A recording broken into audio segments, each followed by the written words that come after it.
Seja bem-vindo a mais um podcast Além do Consórcio.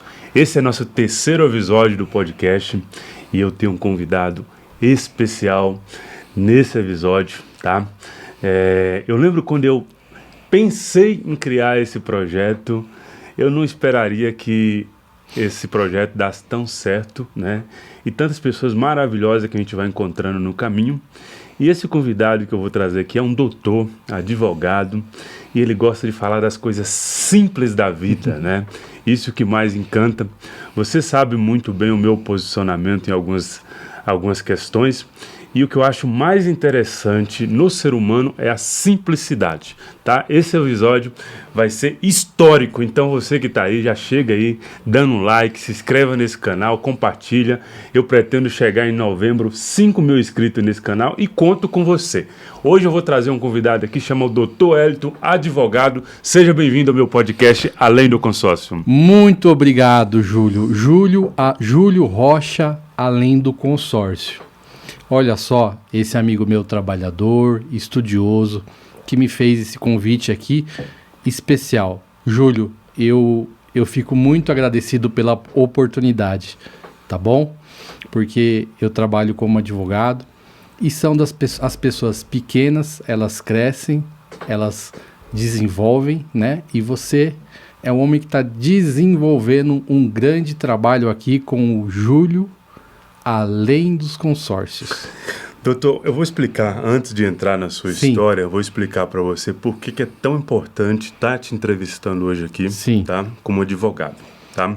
Eu venho de uma família muito humilde, né? E na nossa família, eu lembro, o meu tio foi a primeira pessoa a terminar o 3º grau e ele virou professor, né? Sim. E 4 anos atrás, né?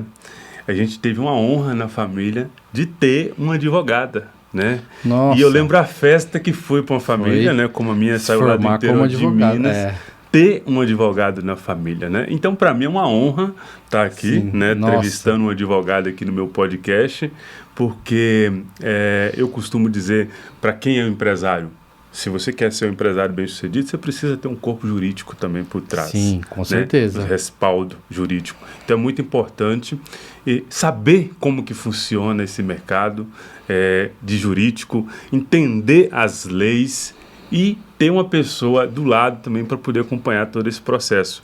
E esse podcast a gente fala sobre investimento, né? Sim. E nada melhor, né, do que um advogado para poder te auxiliar nesse processo de investimento, porque tanto investimentos que tem por aí, né, que não são verídicos e que precisam de um advogado para poder consultar esse tipo de contrato, né? Mas vamos entrar aqui na tua história. Quem é o Dr. Wellington? Aonde ele nasceu? Como que surgiu essa questão aí de advocacia? Me fala um pouco da tua história. Bom, internauta, quero aqui agradecer a audiência, né, aos internautas.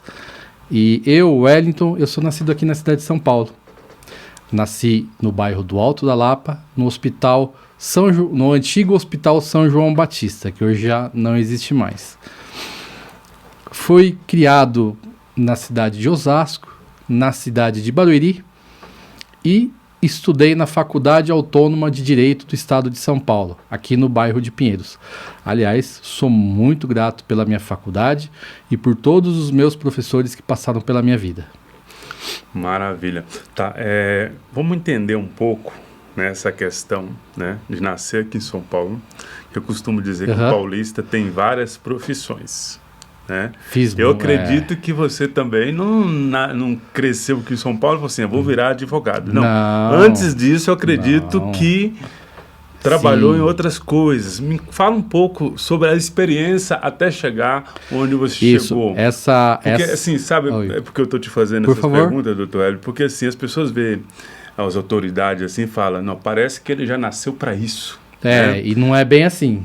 Tudo tem um começo. Tudo tem um começo. Né? Me fala do começo do Dr. Wellington, do pai, da mãe, família. Como que foi essa jornada? Isso, parte dos meus familiares, né, dos meus tios, são professores de escolas estaduais, né? Então eu sempre gostei de língua portuguesa.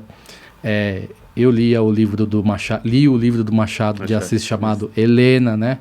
Que ela ela morre de angústia no final do livro. Então, eu sempre gostei da língua portuguesa. Com o passar do tempo, né, dos meus 19 até os 24 anos, eu fui terceiro sargento do Exército, né?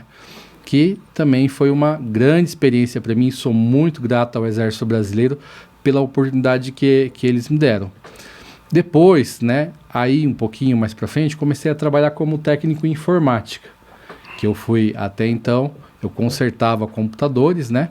Então eu sempre estava ali na Santa Efigênia, comprando equipamento, né? Material de rede, tudo, placa-mãe. Então eu trabalhava muito com o Intel, o Pentium 1, Pentium 2, sim. Lembra aquela era do Pentium 2, Pentium 3? Sim. Barramento ISA, barramento PCI, e aí começou a entrar a rede RJ45, né? Começou a desenvolver bem. Então eu trabalhei por um bom tempo também. Quando eu encontrei a mãe da minha filha, minha ex-mulher, e mando um abraço para ela, para a Dila, e para minha filha Manuele. Quantos anos tem sua filha? Minha filha tem 14 anos de idade. Adolescente. Adolescente.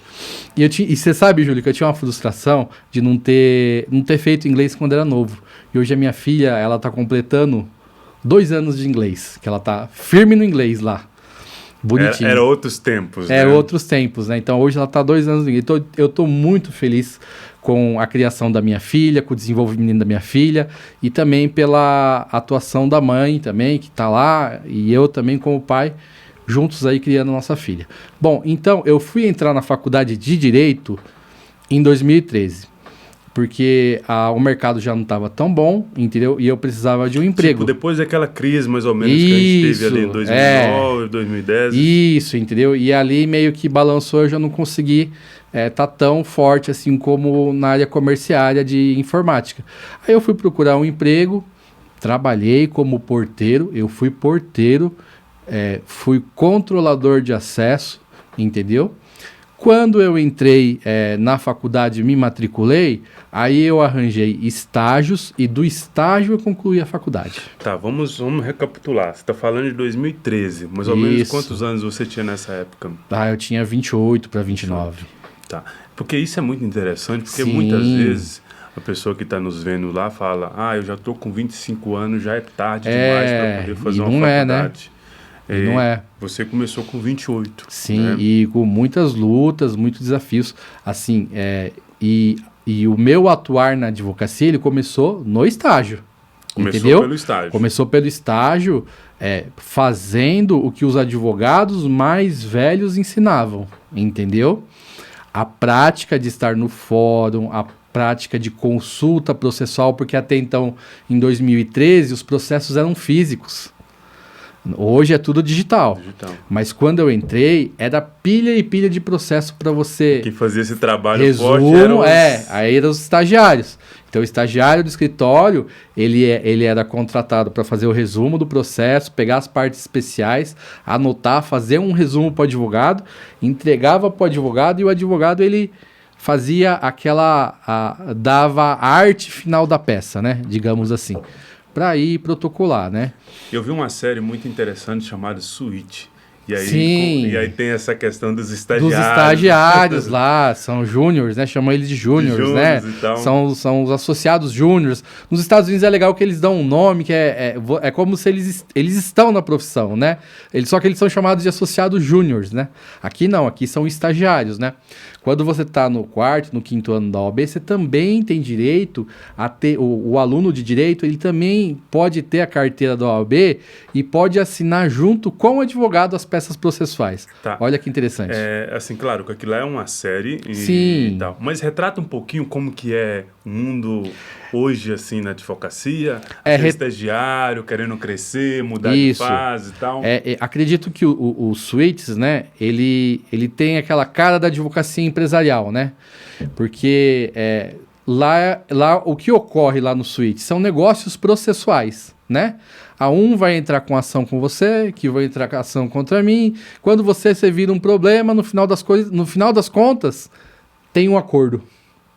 Não sei se você percebeu. Sempre tem um acordo. Sempre tem um acordo no final. Por quê? Porque é para nenhuma das partes perder, para não chegar num julgamento final, né? Que aí é o julgamento da lide, né? Aí vai ter sentença, vai ter recurso, né? Então, todo o trabalho do Suites, ele é uma advocacia empresarial de acordos, digamos assim, né? Que é o que eu percebi da ideia central, que é uma advocacia mais de acordo, né? Por quê? Porque tem que garantir o negócio das empresas, porque por detrás das empresas tem os funcionários, por detrás dos funcionários tem os impostos, né? Os tributos lá dos Estados Unidos. Então, digamos assim, o trem da empresa não pode sair do trilho, né? Tem que estar sempre no trilho, né? E aí, esses advogados, esse brilhante advogado, que é o patrono, né? Ele tenta fazer o quê? Segurar os clientes dele, né? E resolver os problemas dos clientes dele. E dentro do modelo de justiça dos Estados Unidos, manter a ética como advogado, né? E manter o quê? Manter os negócios dos seus clientes. Tá, eu trouxe essa questão para a gente poder descontrair um pouquinho, mas tem uma pergunta que eu quero fazer sobre isso, tá? Talvez você não estava esperando, doutor. Tudo bem. Mas a gente está aqui para surpreender e eu sei que tu tem um conhecimento muito além, né, do que a gente espera. Lá tem o Mike, né? Não sei se você... Sim, né? o Mike... Rosa, só que ele não era advogado. Sim, né? Ele não era advogado. Uma pessoa física pode fazer esse trabalho de advocacia? Então, vamos colocar, né? O cenário lá do Suites, né? Coloca o Mike Ross, né? Mike Ross, é o nome dele, é o Mike Ross, num personagem que ele tem uma qualidade humana que é diferente de todos os outros advogados. Que é a memória, né? Isso. Então, ele, no personagem dele, ele tem uma memória fotográfica de aquilo que ele lê e vira fotos dentro da mente. E ali, ele com muita facilidade, ele lembra de todas as cláusulas contratuais, lembra dos fatos que foram constituídos pelo cliente, entendeu? Mas ele tem um problema, ele não tem a interpretação de pessoa que o chefe dele tem, que é pegar a maldade, entendeu? Por quê? Porque o Specter, né, o Dr. Specter, ele trabalhou muito mais com maldade, né, de enfrentar maldades do que o Mike Ross. Então tem uma diferença entre os dois personagens ali, entendeu? Então, um completa o outro. Tá, mas eu falo na ciência de que ele não é por ele não ser regulamentado. Exatamente, porque assim, ele não tem uma faculdade de direito. Sim, né? Acho que ele não passou em Harvard, né? Isso. Ele não passou em Harvard, né? Ele tinha um conhecimento técnico, por exemplo. Sim. Eu como pessoa posso começar a estudar direito e ter um conhecimento técnico. Sim, ler o Código Civil, exemplo. Isso, mas eu não sou advogado. Eu não passei na OAB, que no caso aqui regulamenta... Isso. No Brasil, realmente, isso é devidamente vedado, né? Vedado por conta do conhecimento científico, né? O conhecimento científico, a gente se adquire na faculdade. Então, quando a gente fala de ciência, e a ciência é assim, ciências jurídicas, humanas e sociais, entendeu? Ciência é observação, hipótese, experimentação e conclusão. Certo. Então, todos esses passos da ciência, no caso, na ciência jurídica e social, você tem que passar pelo crivo da faculdade. Por quê? Porque as condutas humanas, os dramas humanos, eles são formados por decisões. Se constitui um fato humano e a gente vai saber se aquele fato humano ele é jurídico ou ele não é jurídico, entendeu? Exemplo, estou dirigindo um carro. Não prestei atenção, bati atrás. Se eu bati atrás daquele carro, eu constituí um fato jurídico. Esse fato jurídico, ele é estudado pelas ciências jurídicas e sociais. Então, passar pelo crivo da faculdade e passar pela prova do exame da OAB é necessário. Para poder advogar. Para poder exercer a advocacia. Porque é um estudo maior de condutas humanas, né? Artigo 121 do Código Penal, matar alguém, né? Olha só, matou por quê? Quais são as circunstâncias do crime? Agravantes, atenuantes, motivo torpe, motivo fútil, né?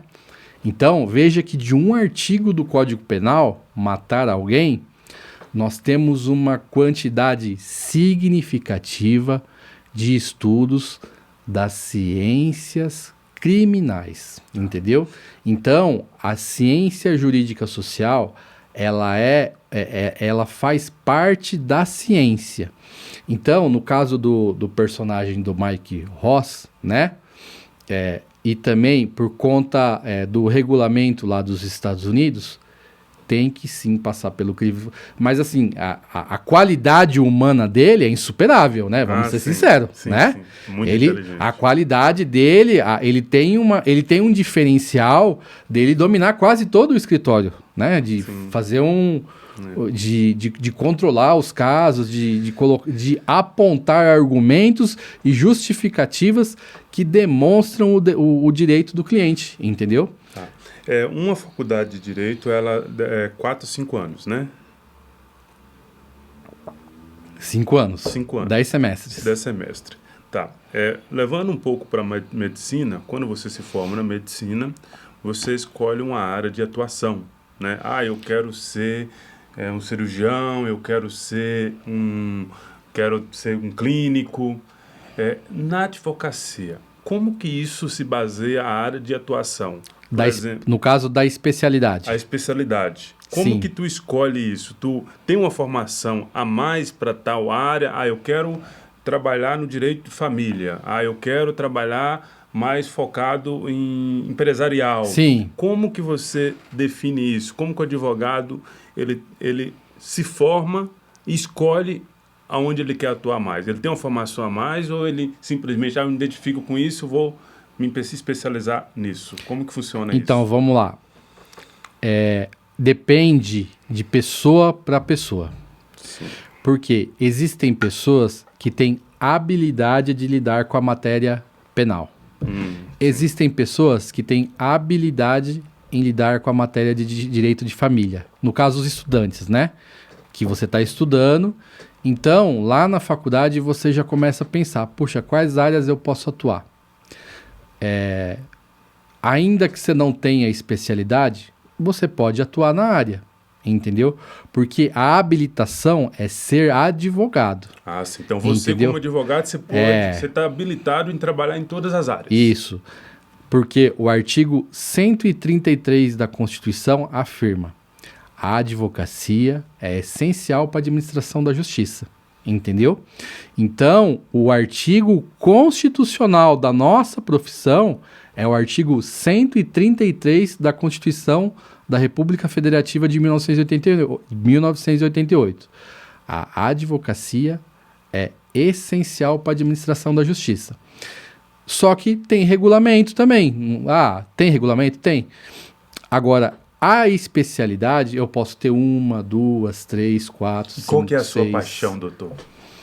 Eu tenho a paixão pelo direito civil, pelo direito trabalhista, pelo direito previdenciário. Eu tenho especialidade no direito previdenciário, no direito penal e processo penal, e estou fazendo a terceira especialização agora em direito administrativo, né? Que houveram alterações legislativas referente ao direito administrativo. O direito administrativo é a área da coisa pública, dos bens públicos, dos empregos públicos, dos concursos públicos, da administração pública estadual, da administração pública federal, da administração pública municipal. Você sabia, Júlio, que no artigo 30 da Constituição se fala muito pouco dos municípios? O artigo 30 da Constituição fala muito pouco dos municípios. E eu acredito que o legislador originário, aquele lá da Constituinte de 1988, ele deveria ter dado mais autonomia para os municípios. Nós aqui em São Paulo, né? Aqui na Nós capital... estamos falando da Constituição de 1980. 1988, artigo 30. Pode pegar e fala muito pouco dos municípios. Eu vivo... Ele fala mais da República? E Não. fala mais... E aí, legal, você falou da República. Excelente. Vamos falar da República. A República, ela está organizada na organização do Estado. Então, começa no artigo 20 da Constituição e vai até o artigo 30. Então, ali nós temos delimitações, né? Limitações legislativas, né? E as competências, né? Quem é competente para legislar o quê? Então, existem temas que é matéria exclusiva da União, entendeu? Existem temas de direito que é matéria exclusiva da União. Existem temas que é exclusivo do Estado, privativo do Estado, entendeu? E pouca coisa ali fica para os municípios, entendeu? Que nem, eu vou te dar um exemplo, que nem a competência de administração do Rio Tietê. É do Estado ou é da União? Da União. É do Estado. Agora, por quê? Não sabe por quê? Não faço ideia. Porque o Rio Tietê, ele não passa para outro estado. Ele fica dentro de São Paulo. Ele fica dentro de São Paulo. Então, se você falar assim, e a rodovia, né? A rodovia. Você tem a BR e a SP, né? Como que funciona essa competência? Mas, doutor, se o Rio Tietê saísse de São Paulo e também pegasse o estado de Minas, seria da União nesse caso? Aí sim, né? Ele seria da União, entendeu? Porque atravessa um outro estado. Que é o que acontece com as BRs, né? Eu não tenho a BR? Sim. A BR, ela corta o Brasil todo, né? Sim. E você tem lá a identificação do SP. Acho que BR-32, se eu não me engano. Isso. Passa lá no meu estado. Isso, atravessa, entendeu? Então, é competência da União. Quer ver uma outra competência das antenas de televisão e rádio? É competência da União. Porque eu uso o satélite da União. Por estar previsto na Constituição. É eles que administram e eles que legislam em cima das autorizações. Tá, você falando sobre essa questão da União e o Estado, é um pouco polêmico, mas eu não poderia deixar de perguntar a você sobre isso. Eu vi, talvez você pode até me explicar melhor, eu vi uma questão sobre segurança pública. Sim. Né? Que está um debate sobre essa questão das favelas, se é da União ou se é do Estado. Como que chega nesse contexto? Quem vai cuidar das favelas do Brasil? É a União ou o Estado? É por conta mesmo da polêmica do Rio de Janeiro, né? Sim. Porque, assim, no Rio de Janeiro, grande parte dos terrenos são da União. Eu tenho muitos terrenos lá que são da União. E essas pessoas, depois de 1889, né? Elas foram se instalando nos morros, né? E de lá nasceu o samba, né? Coisa mais linda do mundo, né? Nasceu samba, né? Nos morros. Se tem eu tenho uma... Assim, eu só fugindo um pouquinho aqui, tá bom, Júlio? Não quero atrapalhar. Tranquilo. Tá bom? Mas tem uma música muito bonita chamada Tereza Aragão. É um samba rock. Acho que você conhece. Eu adoro ouvir essa música.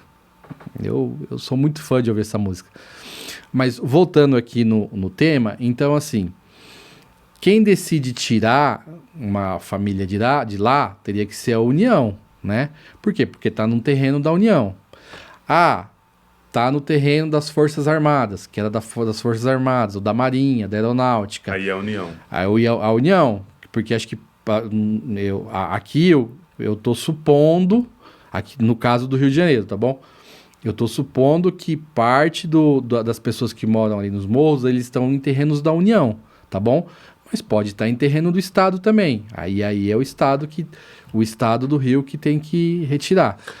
Mas, assim, eu acho que aquelas pessoas, elas moram lá.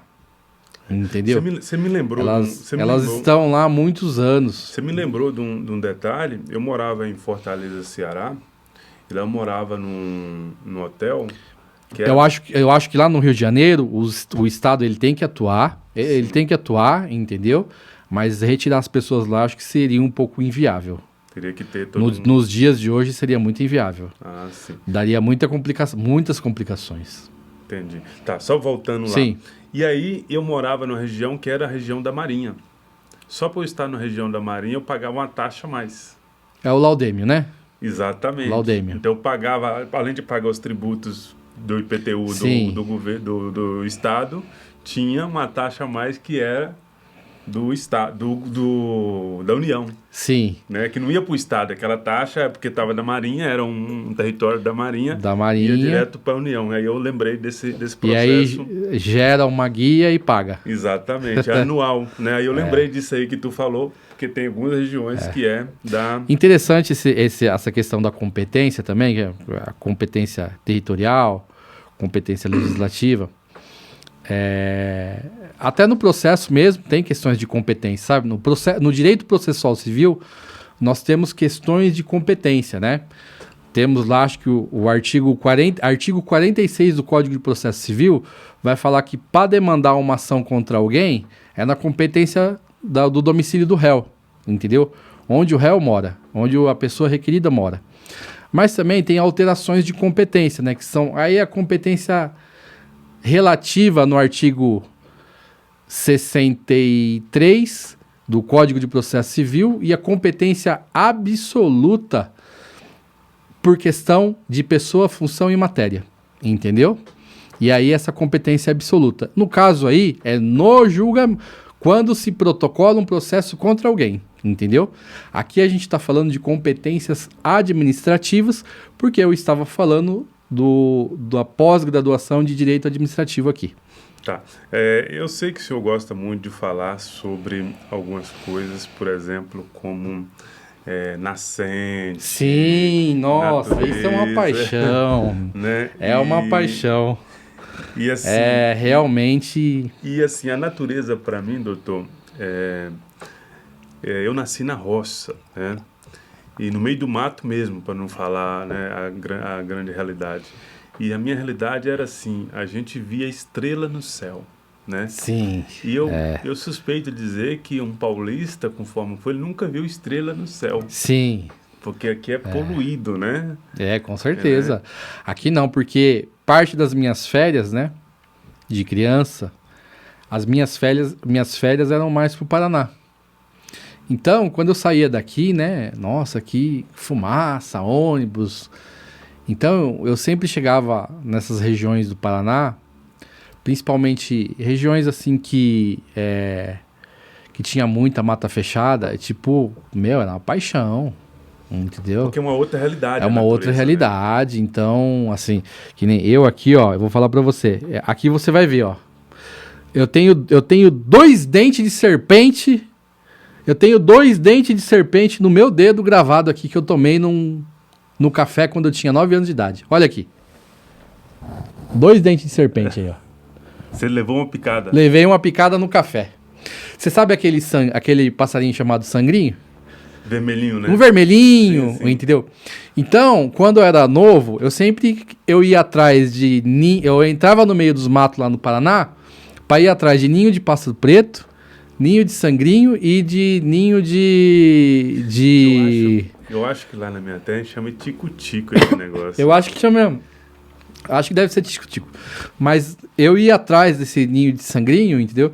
E também dos louros, né? Porque tinha os tocos, né? Acho que lá em Minas Gerais, né? Minas. Você do interior de Minas. Todo mundo acha que todo eu nasci mundo, na Bahia. É verdade. Você acredita, rapaz? Eu achava que ele era baiano e ele é mineiro. O homem é mineiro. Eu tenho uma paixão por Bahia. Então, assim, e isso depois de adulto, depois da fase adulta, a gente não deixa adormecer. É incrível, a gente não deixa adormecer. Então, assim, se eu vou numa praia, se eu vou numa nascente, né? Eu vou atrás de nascente, assim. Que nem recentemente eu vi também notícias do rio Paranapanema de Angatuba, que me preocupa, né? Esse rio fica em Paraná. No Paranapanema, não, o Paranapanema corta São Paulo e sai lá na represa de Rosana. Lá, lá no Mato Grosso do Sul. Mato Grosso do Sul. Ele nasce aqui em Capão Alto, se eu não me engano. Entendeu? Mas ele passa aqui. Essa cidade de Angatuba é mais próxima ali da Raposo Tavares. Ah, sim. Então, assim, interessa por quê? Porque nós, assim como nós, como ser humano, como pessoas, a gente tem que nem árvore frutífera. Eu sempre falo de árvore frutífera. Que nem eu dei pro meu pai um pé de limão para ele. Plantei lá no quintal do pé do meu pai um pé de limão. Tá desenvolvendo. Um pé de goiaba, um pé de pitanga, um pé de jabuticaba, um pé de limão, limão rosa, limão Tahiti. Você apoia, então, esse movimento de sempre plantar uma árvore, assim, que tem muito... Eu acredito que, assim, eu não posso adentrar... Cidade verde e tal. Assim, eu acredito que... Bom, isso é de consciência interna minha, tá bom?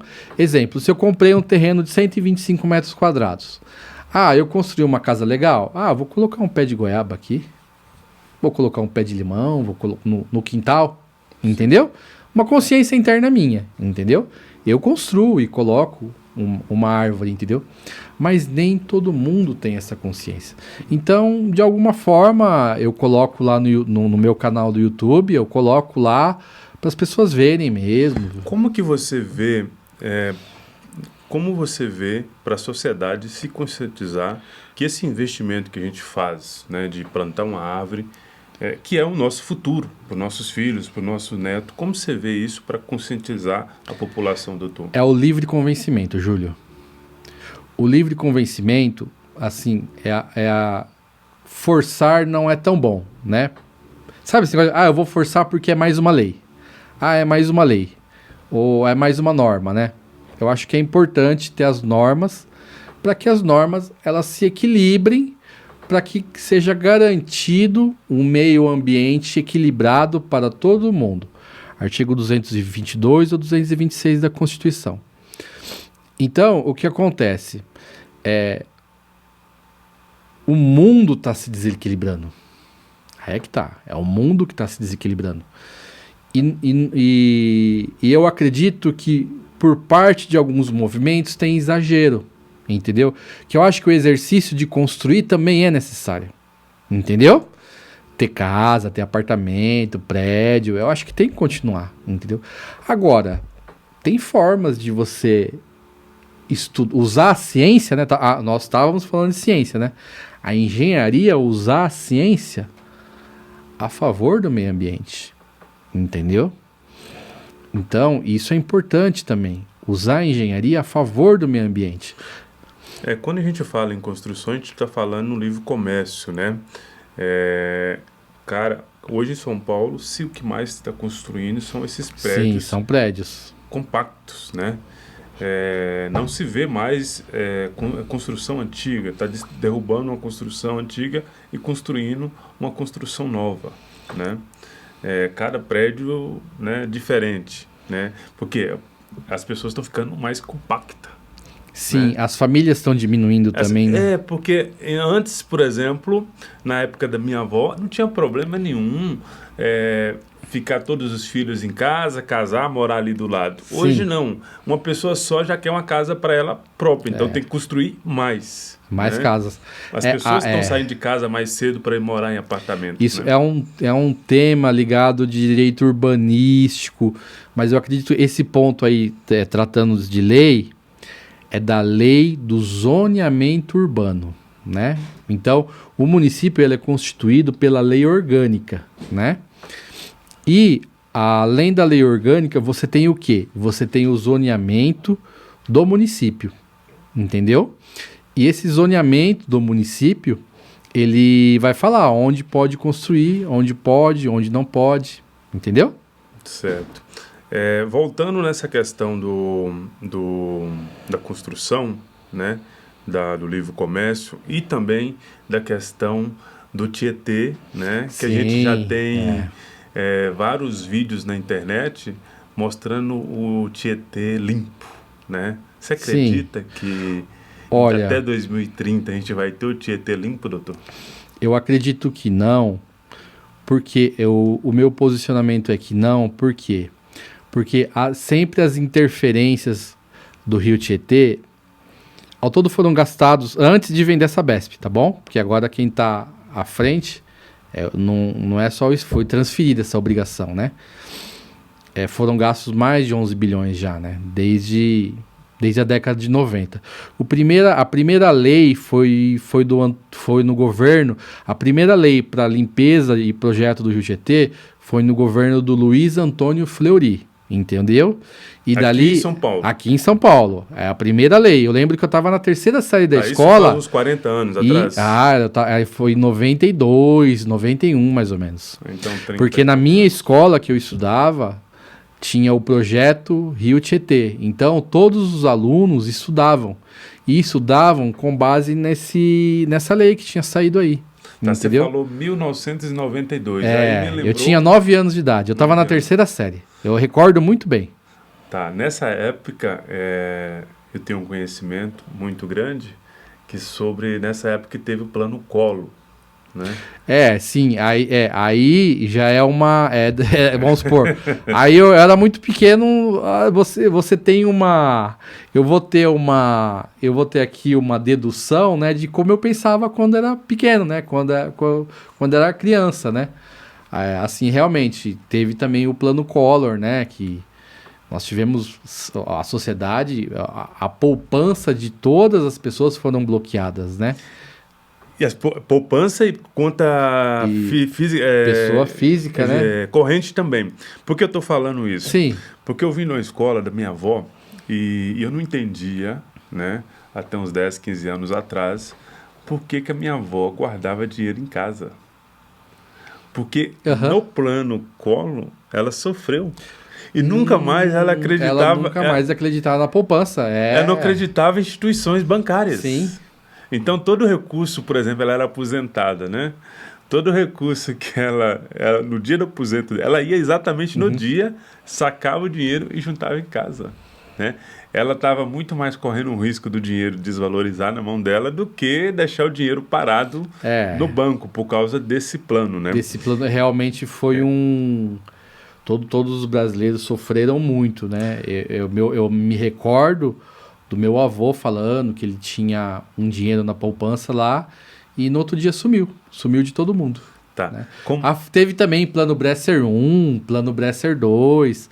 Existem outras discussões aí que são muita decisão judicial que não tem como eu explorar nesse tempo. Ah, sim, tá. A gente vai prolongando. Entendeu? Nessas informações, tá? Eu entendi. Outra coisa que eu quero perguntar para você, tem uma colinha aqui, tá? Por isso que eu tô olhando aqui, para a gente poder explorar um pouco mais sobre o jurídico, né? Eu gostaria de explorar com você também, doutor, sobre... você falou de uma coisa aí muito importante, que é as nascentes, uma que nasce num lugar e jorra em outro lugar, né? Por exemplo, a gente falou do Rio Tietê. O Rio Tietê, todo ele é poluído ou é só aqui em São Paulo? Não. Como que é essa questão? Aonde ele atinge? Vamos lá. Qual comunidade que ele afeta, além de São Paulo? Eu fiz vídeo recente disso e eu mandei para você. Você lembra que eu mostrei um vídeo para você de Osasco, né? Sim, sim. Tô aqui na região de Osasco. Então, a parte mais difícil dele de impureza, e eu já estive lá, é em Pirapora do Bom Jesus, tá bom? Ali os moradores sofrem muito em Pirapora do Bom Jesus com a poluição do Rio Tietê, porque sobe uma espuma branca, aquela espuma branca tem um cheiro muito ruim e afeta lá os moradores. Ali é a cidade mais atingida pela poluição do Rio Tietê, é a cidade de Pirapora do Bom Jesus. Então não é São Paulo. Não é São Paulo. Aí antes, Santana de Parnaíba. Antes, Barueri. Antes, Carapicuíba. Antes, Osasco. Da onde que vem o lixo todo? Daqui de São Paulo. Daqui da capital. Então, o estado de São Paulo e o município de São Paulo, nesses 30, 40 anos, eles não encontraram ainda uma ação efetiva para que, primeiro, eles tenham uma estratégia e uma forma de que o lixo não vá para os rios, entendeu? Você acha que isso é falta? Agora, peraí. Eu tenho, lógico que eu tenho a responsabilidade administrativa dos entes, né? Sim. Município e Estado, né? Mas também nós temos a responsabilidade do cidadão. O cidadão ele tem que entender que ele tem que colocar o lixo nos lugares corretos, né? E eu acho que também a coleta reciclável, ela não foi bem difundida em todos. Eu acho que é uma ideia muito boa, sabe? Das cores, sabe? Do lixo, das cores. Mas eu acho que não chegou nas residências.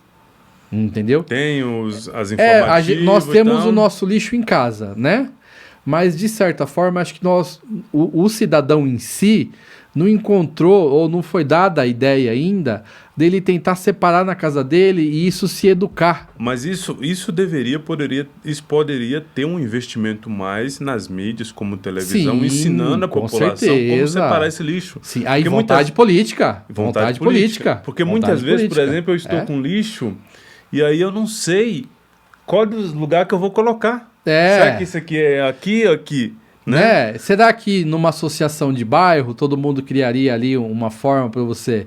Eu tenho a associação do bairro da Moca, eu tenho a associação do bairro do Interlagos, e naquela associação todo mundo se junta em várias associações na cidade de São Paulo, e aí todo mundo tem uma forma de fazer esse lixo não chegar nos rios, né? Então essa questão do Tietê, você vê que não é financeiro, é falta de vontade. Eu acho que vontade política. Nesses 30 anos foi muito mais vontade política. Mas se é vontade política, não é algo... Porque assim, eu vejo que a maioria das coisas hoje, elas ficam ali para ter sempre uma narrativa sobre aquilo. Aí é ruim, porque... Porque assim, todo governo que vem fala, vou limpar o Tietê. Parece que é uma coisa que precisa estar ali para sempre ser prometido para ganhar uma eleição. E aí é que tá.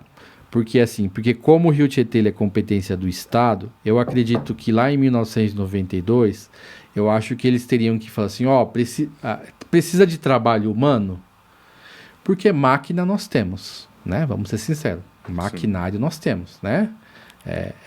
O Brasil tem indústria de trator, maquinário tem. Vamos ser sinceros. Trabalho humano realmente para limpar daqui da capital até as regiões de Itu necessita de gente, né? Não é pouca gente para você limpar um rio desse. Mas eu acho que se tivesse resolvido no passado, não estaria tão ruim igual estava hoje. Entendeu? Então a lição é essa. Aquilo que você tem para resolver hoje, resolve hoje e não deixa para amanhã. Entendeu?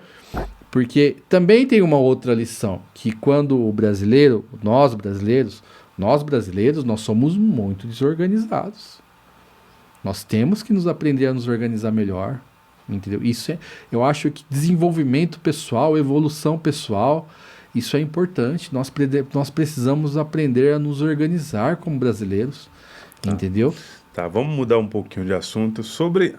Voltando aqui na advocacia, eu vejo que é uma classe, né, que hoje está se expondo um pouco mais na internet. Sim. E o senhor é um pouco mais reservado sobre essa questão da internet. Mas eu vejo que existem muitos advogados na internet, né? Sim, tem bastante colegas. Mas não formado. Existe muito advogado que não é advogado, dando opinião jurídica na internet. Ele não tem OAB e ele dá opinião. Talvez ele nem fez faculdade, né? Mas fica dando opinião jurídica na internet. Como você vê toda essa questão? Nós temos aí uma questão de liberdade de expressão do indivíduo, né? Eu acredito que a liberdade do indivíduo, ela deve ser preservada, viu, Júlio? Sem liberdade de expressão a gente não faz nada no país, entendeu? Mas quando nós falamos de matérias técnicas, né, assim, temas técnicos, é difícil, porque no plano de quando você tem um caso na justiça, né, você está levando um caso na justiça, entendeu?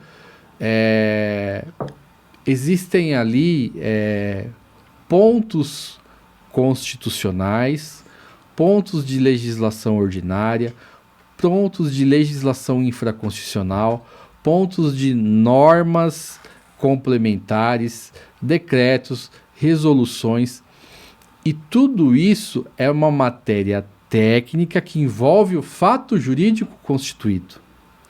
Então, nem o seu caso é diferente do meu caso, que é diferente do caso do internauta, entendeu? Mas a liberdade de expressão dele, da pessoa que está falando de direito, às vezes a pessoa está falando que nem do artigo 196 da Constituição, entendeu? O artigo 196 da Constituição, ele vai falar da saúde, que a saúde, ela é o quê? Ela é um direito universal para nós brasileiros. E aí, essa pessoa que não é formada em direito, ela está falando do direito universal da saúde. E eu, se eu fosse um magistrado, um juiz, eu não interferiria ela de falar do direito universal da saúde, entendeu? Que é um direito tão importante. Artigo 196, tem o artigo 197, que fala das responsabilidades das instituições públicas e privadas da saúde, entendeu? Então, é como se fosse assim, poxa, eu quero falar da saúde, e às vezes essa pessoa, ela leu, ela estudou, então eu não posso limitar aquela pessoa de estar falando de um direito universal da saúde, entendeu? Agora, temas técnicos, ao qual se opera dentro, ao qual o advogado assina petição, aí não, aí eu sou contra. Eu fico muito preocupado que a gente fica gravando um vídeo pro YouTube, isso eu posso falar, isso eu não posso falar, né? Só que as pessoas não têm pudor nenhum de ir lá e comentar coisas horríveis, né? Nos seus vídeos, né? E aí eu fico pensando, processo ou não processo, né? Esse Entendi. tipo de comentário, né? Você como jurista, qual o conselho que você dá para as pessoas que estão criando negócios legítimos na internet e que todo momento recebe a ofensa? Não sei se você pode entrar em detalhes sobre isso, doutor, mas uma internet, normalmente é uma terra sem lei, né? Eu estava falando com você antes de vir para cá, a maioria das pessoas não tem estudo, né? E elas já julgam antes de ter o veredito, né? Então a internet a gente é julgado antes de ter o veredito. Sim. Como que você dá um conselho para um empreendedor que está começando na internet, que vai sofrer, né? Se você grava um vídeo para o YouTube, faz na rede social, faz propaganda, ele vai sofrer muito comentários que vai ofender ele, e muitas vezes a pessoa para de se expor na internet por causa disso. Qual o conselho que você daria para essa pessoa? Então vamos lá, a pergunta que você me fez foi referente a um empreendedor. Isso, que está querendo se posicionar na internet. Ele está querendo se posicionar na internet com um determinado produto X. Isso. Mas esse produto X, ele é um produto que não tem regulamentação. Não.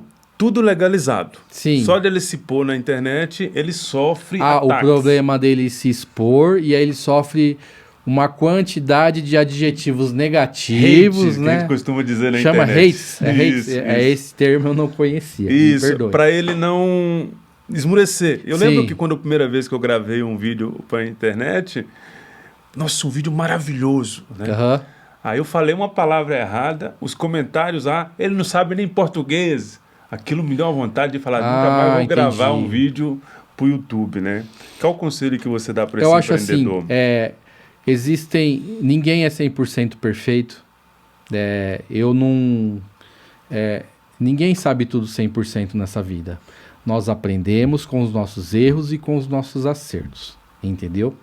Existe um marketing, que é o marketing que a gente chama de tudo perfeito e tudo belo, né? Que tudo tem que ser a mais beleza, a mais mil maravilhas do mundo. E nem sempre é assim, entendeu? Eu acho que existem pessoas que são muito mal educadas na internet. Essas pessoas, a gente tem que deixar ela de lado, entendeu? Realmente, ela tem que deixar pro coração, né? Não levar pro coração e deixar ela de lado. Porque você está fazendo algo, você está à frente, né? E só quem enfrenta o problema, só quem está à frente, só quem escreve, só quem lê, só quem papira, só quem faz resumo, só quem está à frente do problema e resolve, ele tem o direito da vitória. Entendeu? Essa sociedade, viu, Júlio? Acredito que essa frase seja do Dr. Augusto Cury. Essa nossa sociedade, ela nos abandona, mas você nunca pode se abandonar. E sim, você é um vitorioso, Júlio, o internauta nosso é um vitorioso, todos nós somos vitoriosos nessa vida porque nós enfrentamos os nossos problemas de frente. E é assim que deve ser a vida. E desconsiderar os maus adjetivos empregados e ter a certeza que você é vitorioso e que eu sou vitorioso e todos nós somos vitoriosos. Como que você vê, doutor, essa evolução da IA na advocacia para o trabalho do dia a dia no escritório? Olha, eu acredito que assim, tudo é pela proporcionalidade. Eu acho que tem que ser proporcional, entendeu? De alguma forma, ali a inteligência artificial, ela traz alguns ganhos com o tempo, né? Mas tem que ter correções, né? O ser humano, ele tem que estar corrigindo. Porque eu entendo que o quê? Que ali é uma ferramenta que ela já tem todo um conhecimento guardado, né? Então, se eu perguntar para a inteligência artificial, me fale sobre Getúlio Vargas, ela vai falar, né? Quem é Getúlio Vargas, né? O GV, quem foi o Getúlio Vargas. Me fale sobre Dom Pedro I, Dom Pedro II. Ela vai trazer muitas informações. Porque é um conhecimento, eu entendo que acho que a base da inteligência artificial é de todos os meios de comunicação, acho que todos os meios de comunicação que já publicavam na internet, desde 90 até agora... Se conecta ali, né? Se conecta ali, entendeu? E de alguma forma vem algum script ou algum operador lógico que altera e coloca como você quer, entendeu?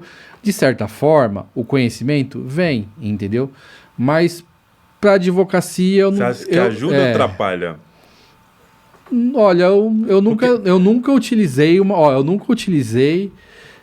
a inteligência artificial que nem para procurar a decisão judicial, né? Eu acesso a fonte do Tribunal de Justiça de São Paulo.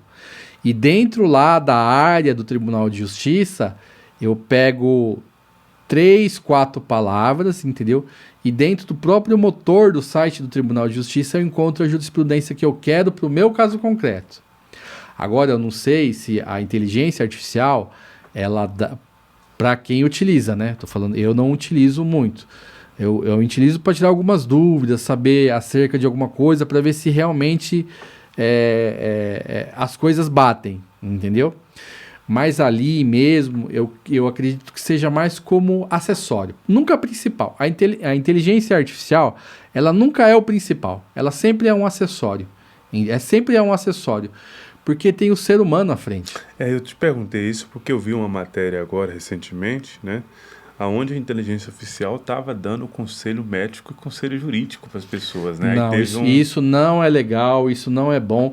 Eu acredito que não é bom porque, vamos supor, eu acredito que o médico, o advogado, o engenheiro, entendeu? Eles estudaram para isso. O médico conhece do corpo humano. Eu não sei nada de medicina, assim... É uma área que eu jamais seria médico. Eu jamais seria médico. Eu não tenho perfil para médico, jamais. Mas o médico, ele tem o princípio teológico da profissão. Quando eu vejo um médico, eu sei que ele é médico. É como ele pega na tua pele, como ele te examina, entendeu? E eu acho que isso a inteligência artificial não vai fazer. Tá. Um advogado hoje, né, ele passa por muitas questões que as pessoas pedem conselho, né? Sim. Como que é isso na tua família, né? Porque, isso é bom, isso é gostoso. Porque a minha prima, muitas vezes, ela fica muito, muito brava, né? Porque tá lá numa reunião de família, né? E aí, a família falando, e aí, eu tô precisando resolver isso, aquilo e tal. Como que você vê essa questão, né? Os amigos ajudam, né? Eu dou indicação, né? Algumas coisas eu falo. Aquilo que é possível não ir para a justiça, eu recomendo não ir para a justiça, entendeu? Vamos tentar conversa com a pessoa primeiro, né? A gente tem esse problema no Brasil, né, doutor? Tudo, vou processar. Tudo vou processar. Mas assim, eu tenho que perguntar para outra pessoa, né? Tentar fazer, será que esse é o melhor caminho? Não é o melhor caminho? E assim, e muitas das vezes quando os parentes me perguntam, né? Principalmente amigos, entendeu? Fala assim, você tem certeza que você quer levar agora? Não quer pensar mais um pouquinho? Saber o que aconteceu por detrás? Você também deu mancada? Porque às vezes também a outra pessoa deu mancada. Às vezes a pessoa que está pedindo, ela deu mancada também. A depender do negócio, da situação, entendeu? Do problema que veio a existir. Porque até então o problema não existia, né? O problema não existia, mas aí o problema ele veio a existir. Então eu acho que tem que ter bastante conversa, bastante diálogo, pensar bem e planejar antes de ajuizar uma ação. A gente veio de uma família, né, que apertar na mão era o suficiente, e depois eu vim para a cidade grande, que é São Paulo, e viajar Sim. e tal, e virei empreendedor. E eu tinha muita dificuldade, tanto para receber um processo e tanto para processar. Uhum. Até 3 anos atrás eu nunca tinha processado ninguém. E eu também não tinha sido processado. Por quê? A pessoa entrava em contato comigo e falava, você tá devendo, vou te processar. Eu pagava. Entendi. Porque eu ficava, não vai me processar por causa disso. Eu sempre pagava coisa que não deveria nem pagar. Por conta da prescrição, né? Exatamente. Prescrição quinquenal dos porque assim, artigo 205 do todo mundo tem o Civil. direito de processar. Sim. Né? Se a pessoa acha que pode processar, ele pode processar. Mas isso não quer dizer que ele vai ganhar. Que ele vai ganhar, né? E eu pagava antes de ser processado. Né? Eu tinha uma dificuldade muito grande de entender isso, que a gente tem, intelectualmente, Sim. as pessoas acreditam que o meio é processo, né? Então eu acredito que você, por exemplo, passa muito por isso, de pessoas chegarem em você e falar, eu quero processar isso, como lidar com isso, né? Lidar com isso é a análise do caso concreto, entendeu? Estava falando da inteligência artificial, a análise do caso concreto é feito pelo profissional advogado, artigo 133 da Constituição, porque é da análise do caso concreto que o advogado ele vai pegar aquela interpretação e vai falar assim, eu vou no extrajudicial ou eu vou no judicial, entendeu? É da análise do caso concreto que o advogado, por meio dos seus conhecimentos, né, por meio de tudo que ele adquiriu na carreira, ele vai orientar o cliente dele. Tá, não é porque eu sou um pouco leigo nisso, eu vou tentar fazer a pergunta novamente, tá? Por exemplo, se tem uma causa que o advogado sabe que ele não ganha, porque não tem prova concreta, por que o advogado pega? É esse tipo de situação. Olha, entendeu? Porque assim, por exemplo, tu pega a causa, Entendi. Tu tem que ter a prova, Sim. certo? Aí o advogado pega essa causa do mesmo jeito, né? Sabendo que é impossível ganhar. Assim,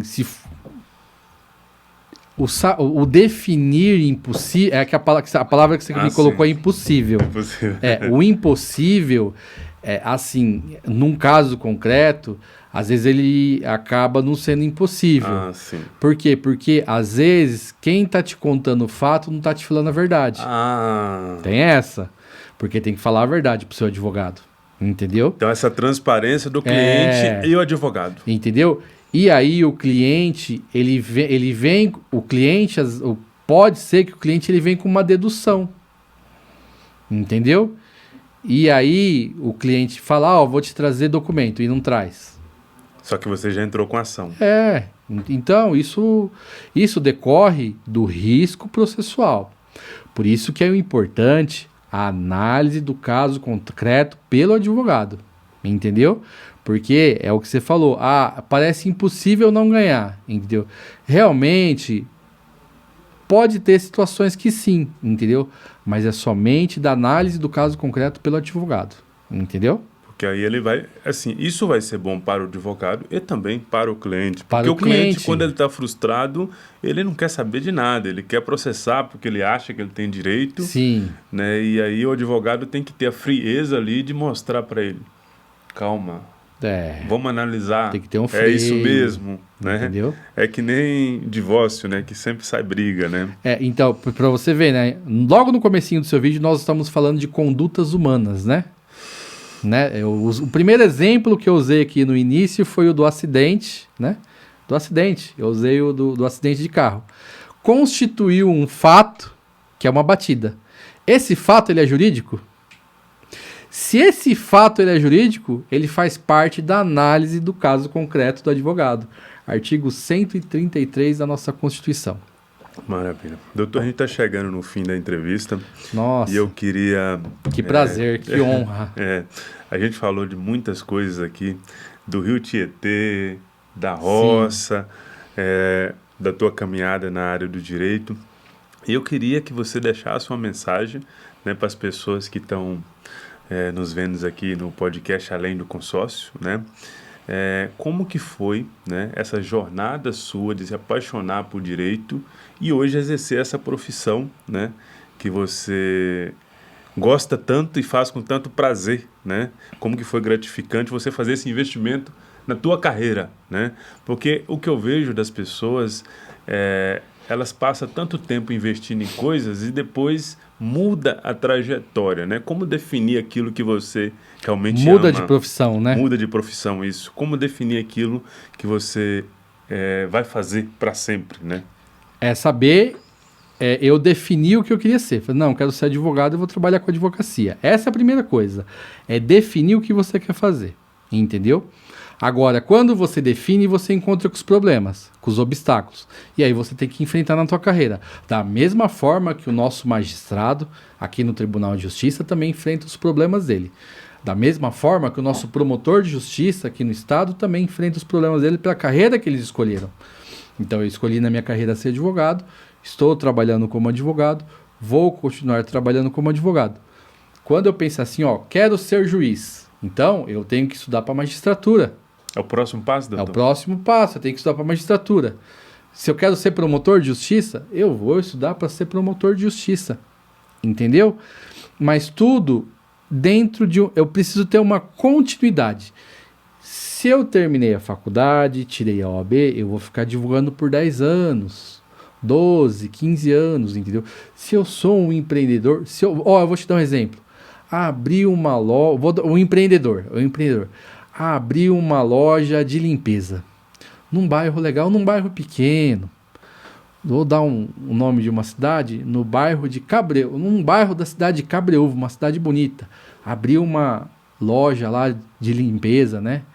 Eu quero desenvolver aquela loja, Você não tem umas etapas de você limpar ela, deixar ela bonita, colocar os produtos, né?